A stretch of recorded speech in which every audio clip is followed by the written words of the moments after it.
Welcome to Our Future Tonight. I'm Ben Van Hook. Thank you for joining us. We have a great show for you, lots of important issues and topics, but first, in recent news, heavy rain in Maryland caused the roof to break and poured thousands of gallons onto Halsey fans. The pouring water went unnoticed because most of the fans were already soaking wet from just being at a Halsey concert. Burger Kings in Austria have started selling their signature Whopper with 2 tops and 2 bottoms for Pride Month. They're also selling their burgers with the skin and fur still attached in support of furries. Austrian Arby's are also promoting their new diverse menu. You can get a roast beef and sausage, or 2 sausages, or 2 roast beefs. Texas Governor Greg Abbott was booed upon arriving at the Uvalde shooting site. In a now notorious response, Greg claimed, "What? I left my guns in the car." Pest Informer, a pest control company in North Carolina, will pay you $2,000 so they can release 100 cockroaches in your home. Much like paper companies, Pest Informer has pledged that for every 1 cockroach that we kill, we plant 2 new ones. Microsoft retires Internet Explorer after 27 years. It was supposed to be retired in 2014, but it took a few years for the browser to load the news. Next, students give acting president pride flags at graduation to protest a school policy that bars the hiring of LGBTQ people. He mumbled in the microphone, "I swore I'm straight, guys." His mouth was full of a Whopper with 2 top buns. Elon Musk says that he would likely vote for Ron DeSantis for president in 2024. Ugly rich white guys finally found a way to beat the system. Just team up. Then, Phoenix City Pool was vandalized, making it unswimmable only 48 hours after opening, beating the previous record of only 4 hours. Finally, Pitbull opens a free charter school in Tempe. Classes will start this August. Mr. Worldwide! All right, and the main part of our show will be about Arizona politics and how fucked up they have gotten recently. In the US, there's this huge misconception that the only political office to care about and vote for is the president, but that's simply not true. The things that have the greatest and most frequent effects on your life come from the state government. Things like sales tax, speeding laws, parking regulations, medical bills, income, abortion rights, mask mandates. All those laws, regulations, and mandates come from the Arizona Capitol, not from Dementia Zaddy or Trumpy Wumpy, okay? The people that have the ideas for these state laws, that write them, edit them, vote on them, they are state senators and state representatives. We actually have the ability to elect those people as well. Yet most of us treat state elections like a lit check engine light in our car. We know it's important, but we pretend it doesn't exist and hope it doesn't ruin our lives. Now, before we move on, I wanted to give you guys a quick recap on how a bill becomes a law. And I actually brought a special guest to help us do that. Please welcome Mr. Bill. Well, I'm just a bill. Yes, I'm just a bill. I'm just a bill. Welcome, Mr. Bill. Nice to see you again, Ben. I heard there are a bunch of kids out there that need help learning about the state government. Well, actually, it's 18 to 34-year-olds, but yeah, the same kind of thing. 18 to... They're adults? Well, yeah, I just thought it'd be like a cool throwback. So, Can I talk to you for a second? yeah, sure, what's up? Hey. I put myself in the mailbox the other night. Yeah. You know how many stamps it takes to get from the Capitol steps to Tempe? No. 3. That's not bad. The postman put me at the bottom of the bag. Ooh. Really messed me up. I'm There's so- a cat in there. A couple golf balls. Just jingled me all around. I didn't know. Drove me across the country. And I have a date. I have a date tonight with 2 executive orders. Pretty thick ones. 200 pages. Each. Each! You want me to come out here and talk to some adults? No, wait, Bill, wait, come on. Hey, wait, you owe me, remember? Yeah. Not again. There's just one time. Dude, I spent 3 hours scrubbing that out of my car. Fine. What do you need me to talk about? Bill becomes a law. State government. We got this, come on. Let's do it. Okay. So a bill is ready and introduced in the House or the Senate, then they'll vote on it. If it passes there, it goes to the other legislative branch, the House or the Senate, wherever it was introduced. Then they vote on it, and if it passes, then it goes to the governor, and then they have the opportunity to pass it into law or veto it, for which it dies. Is that fucking enough? Yeah, no, that was great. Thank you. Was that so hard? Okay. You're paying for my stamps. Okay. In Arizona, of all 18 to 34-year-olds that could vote, only 18% actually did in the 2018 state elections. And that was one of our best years in recorded history. 18 to 34-year-olds are the largest demographic in Arizona and in the US overall. We have the most influence out of everyone. But watch as I try to find just one person on Mill who voted in the midterm elections. I'm here with, what's your name? Connor. Connor.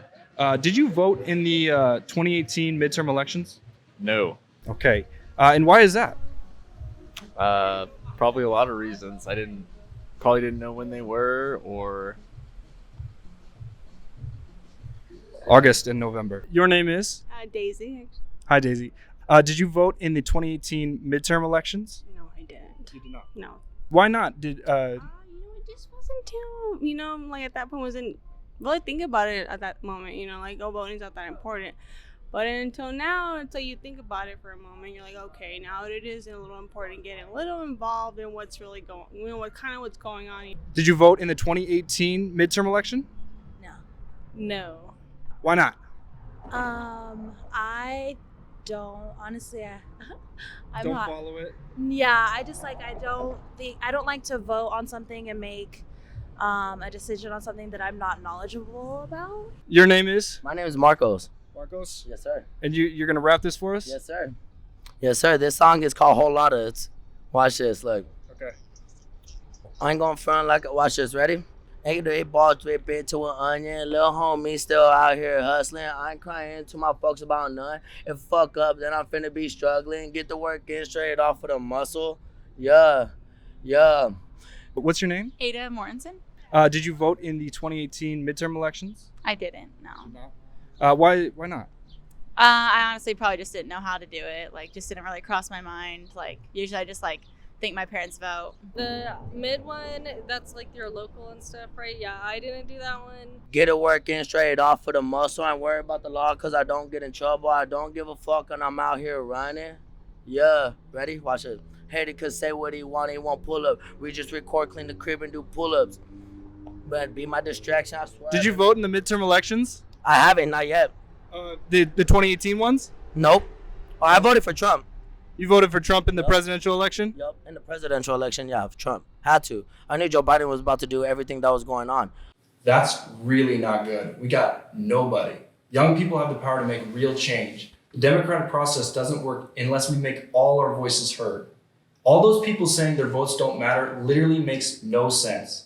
Even if the reason you don't want to vote is because of a shitty electoral college or because a two-party system doesn't work or whatever you think, then vote in the state elections to get legislators that better represent you. And maybe some of those things might change. Only 18% of people 18 to 34 voting in the midterm elections is just awful. And without us voting in these past elections, Arizona politics have gone literally batshit crazy. We have allowed some truly awful people come to power. People like Arizona U.S. Representative Paul Gosar, or more accurately, Walter Hobbs if he never learned the spirit of Christmas at the end of Elf. To this day, he continues to claim that the 2020 presidential election was stolen from Trump. He falsely tweeted that the Texas shooting was done by a transsexual leftist illegal alien.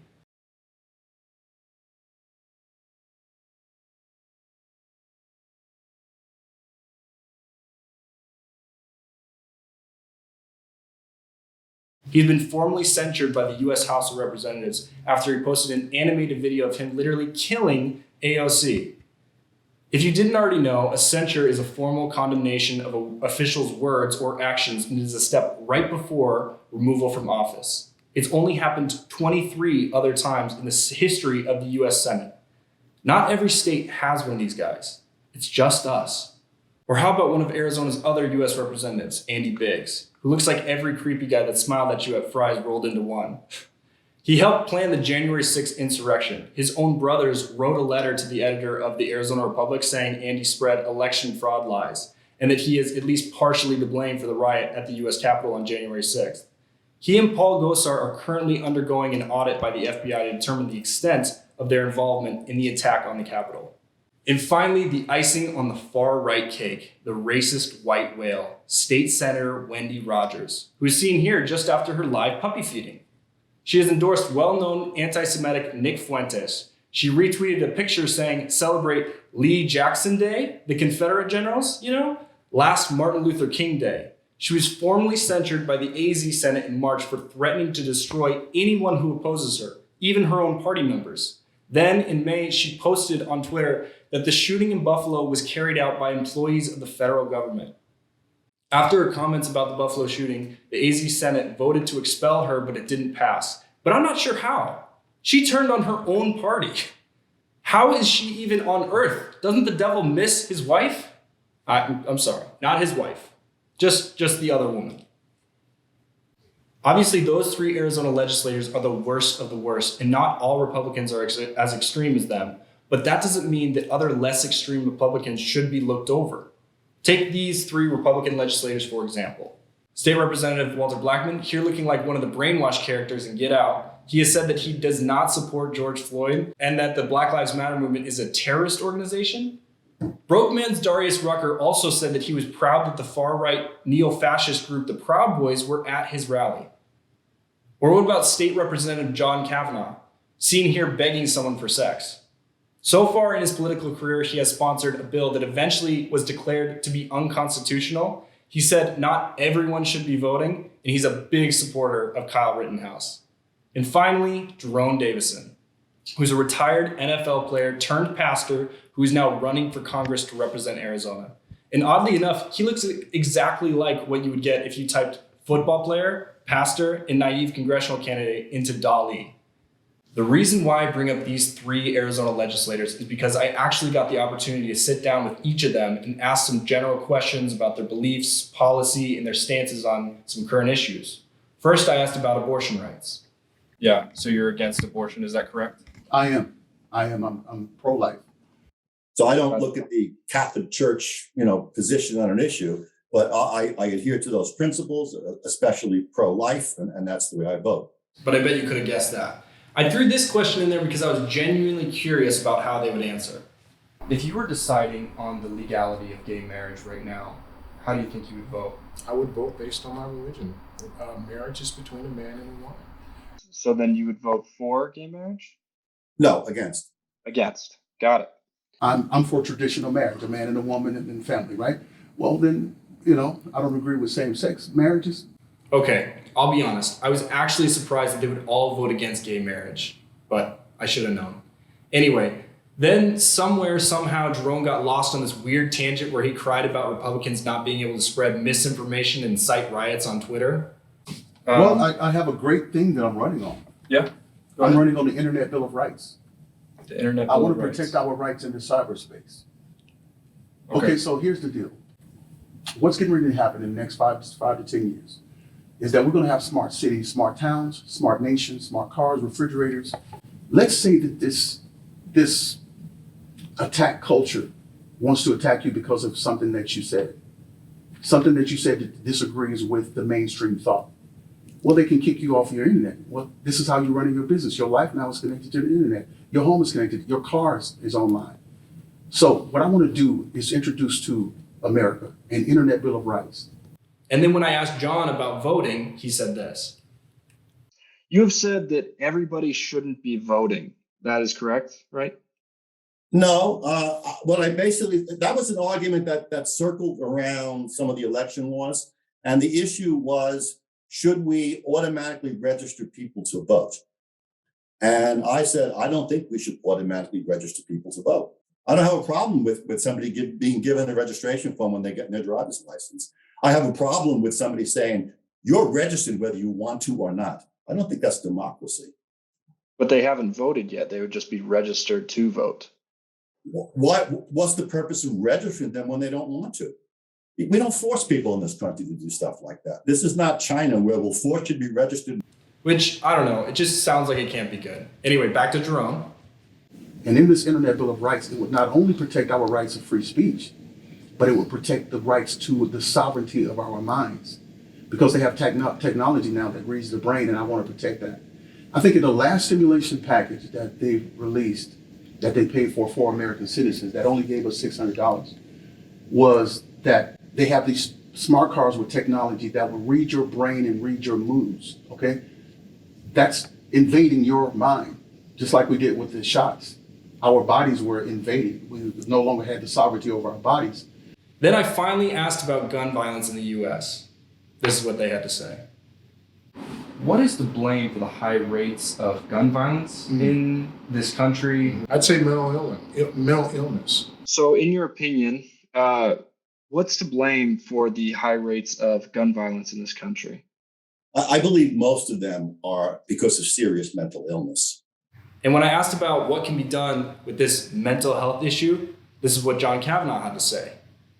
Yeah, it's very difficult because what happened was the U.S. Supreme Court many years ago ruled that a person can only be taken into custody against their will because psychiatrically, if they're a threat, a serious threat to themselves, like suicidal or others, and it's extremely difficult to prove that. So you would say for the large part of this problem, there isn't really anything that we can do to stop mass shootings. Very difficult. Yeah, he said nothing can be done. This isn't trivia night at a local bar. You can't just shrug this off. This roundabout way of saying nothing can be done is very common among Republicans. But people are dying, and saying that nothing can be done is absolutely despicable. Once again, even regular Republicans, non-extreme Republicans, can be very destructive. Now, before we move on, I would like to go back to Jerome Davison for a second, because in our research, there were just so many great pieces of information about him, and I just have to share. All right, so Jerome listed on his Ballotpedia page that 1 in 3 of the biggest issues the U.S. has to face in 2023 is Democratic policies. The whole party's policies. He just admitted that he would be a bad policymaker right there. He said if he gets elected in the U.S. Senate that he would lower gas prices, which is literally unbelievable. Also, he said that his favorite book is The Spiritual Fragrance of a Woman. Now let's dive into that for a second, because first of all, that's the creepiest title for a book ever. It sounds like a dirty novel that Jesus would read. Second, he wrote it. He said it was his favorite book. He's a preacher.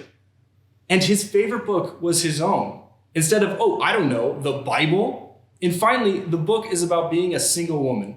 Coming from a divorced male professional athlete, I think it's safe to say that you, Jerome, know jack shit about being a single woman. And frankly, neither do I. But we've got someone here that does. So here's Chloe with a review of The Spiritual Fragrance of a Woman by Jerome Davison.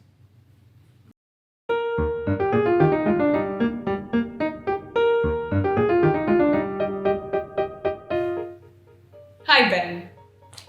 I've only read 2 of these chapters till I decided I should do something better with my time.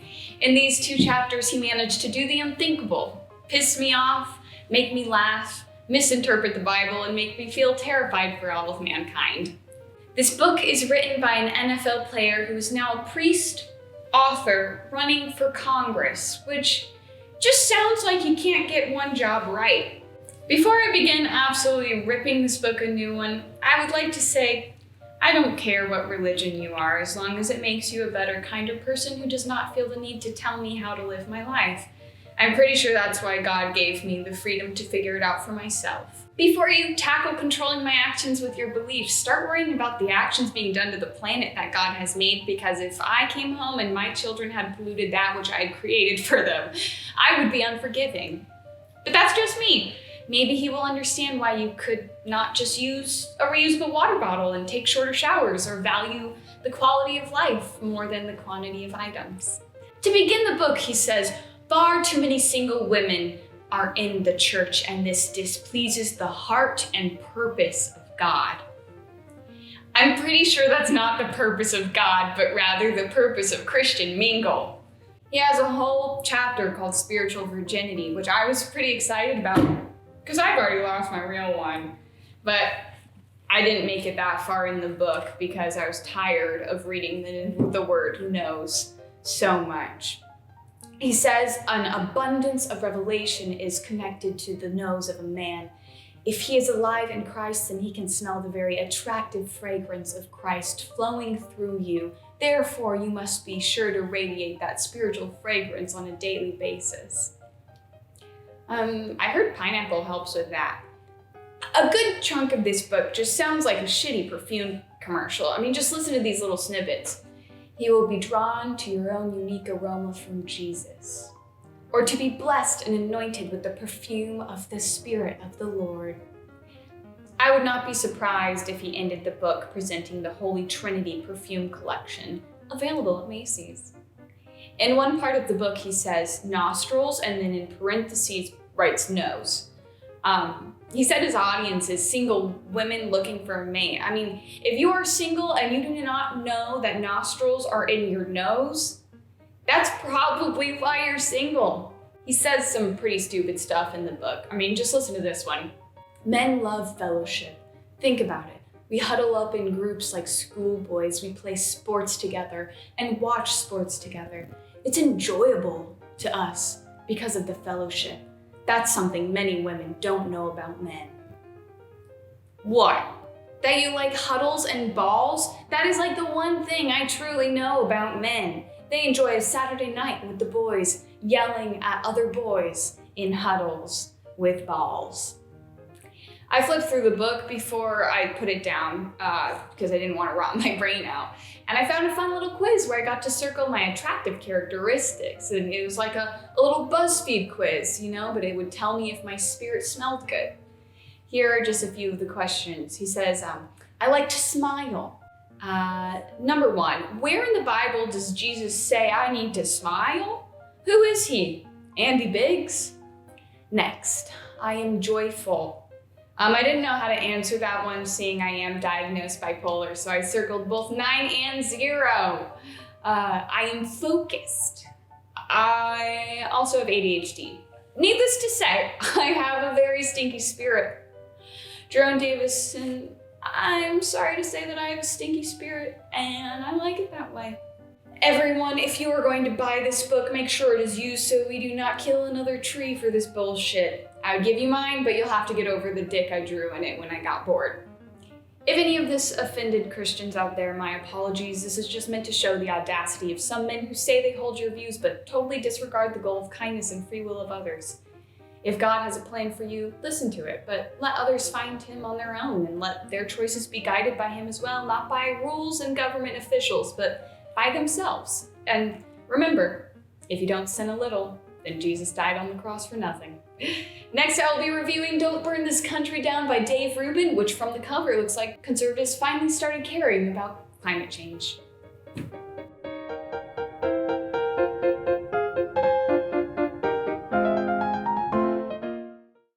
Thank you, Chloe. Okay, going back to the 3 Arizona legislators I interviewed. Out of all 3, only Sir Shrugs Law and Pennywise Eyes have served in a political office. They both have been active Arizona state representatives for the last 3 years. They've been representing us, voting for us, arguing on our behalf. These people who don't even believe that gay marriage should be legal. They don't know what to do about gun violence in America.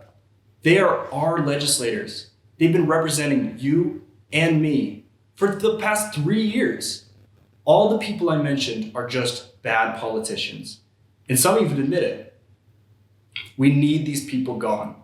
And I hope you all are thinking, yes, Ben, we hate corrupt, evil, morally bad politicians and want to get them out. How do we do that? Also, we were wondering why you're wearing a hat for all this.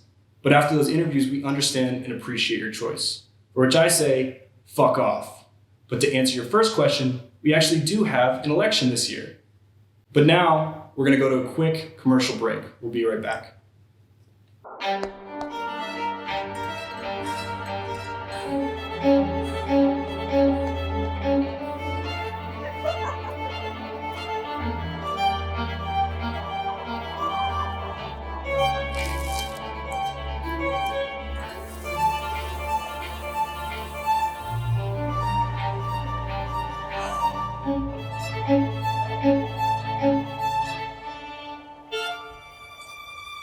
The Spirit of the Lord by Jesus. Welcome back. As I mentioned before, the midterm elections are this August and November. All state senator, state representatives, U.S. senator, and the governor's seat is up for election and will be on the ballot this year. The first election is the primary election, and it's on August 2nd, where we will vote for a single candidate to represent the party. Then November 8th is the general election, where we will basically just choose between the Democratic, Republican, independent candidate. We have really important issues to face in the coming years, and we do not need irresponsible legislators voting on these issues. A lot of big stuff is coming up, and our current legislators are not cutting it. After the Texas shooting, the Arizona Senate forced a vote on mandatory background checks for all gun sales, and every Republican senator voted against it. The climate is not getting any better, and Arizona lawmakers have passed 275 bills, and only one of them relates to climate change. Because of legislation that is already in place, if Roe v. Wade is overturned, abortion will be illegal in the state of Arizona immediately. Punishment for performing an abortion would vary from 2 to 5 years in prison. Hey, that's better than 18 years with a kid. Chloe, that's not the point. We could just wait 18 years and imprison the foster kid instead. Both of you, shut up, all right? Try to be serious. 13,000 women got abortions in Arizona last year. This stuff is important. These legislators' decisions have a huge impact on all of us. If Roe v. Wade is overturned, some other states would still allow legal abortion because the state government can overrule the federal government. Arizona could make abortions legal even if Roe v. Wade is overturned. We could add gun control laws. We could introduce laws that lower CO2 emissions. We could do all that and more, but we need the right people in office. Right now, we have a Republican majority in the Arizona House, Senate, and in the governor's seat. But we are only 2 seats away from a Democrat majority in the state House and in the state Senate. A Democrat majority in either the Senate or the House would mean that these important bills will most certainly pass when they're voted on. Now is our chance to effect real change. We turned blue in the presidential race. We can do it now. We're so close. And I know we can do it. I've been to the protests and the rallies downtown. I've seen our passion and determination. I've seen you all post black squares on Instagram. I've seen you donating to worthy causes. We are frustrated with the world, and so we do fight to change it. But so far, we've only been fighting how and when it's convenient for us. All those protests, rallies, and social media movements usually only come after something bad has already happened. We have to stop being so reactional and start being proactive. 18% is not enough. I know this might feel like a lot of pressure, but I believe in us. We can do it, just little bits at a time. A little research here, a little there. Make a TikTok about it or something so it feels worth your while. I'll list resources for candidate research in the information below. Once again, the primary election is August 2nd. The general election is November 8th. If you haven't registered to vote, you can do so at this link. The deadline for online, in-person, and mail-in voting registration is July 5th. On August 2nd, the polls will be open from 6 a.m. to 7 p.m. You will be able to vote on the Arizona State Governor, the State Senate, the state representatives, and our U.S. senators in this election. You can only vote for U.S. senators that are within your congressional district. You can find your district using this link. You are able to vote for any state senator or state representative in any district. Do your own research to find candidates that you align with. Thank you for watching, and good night.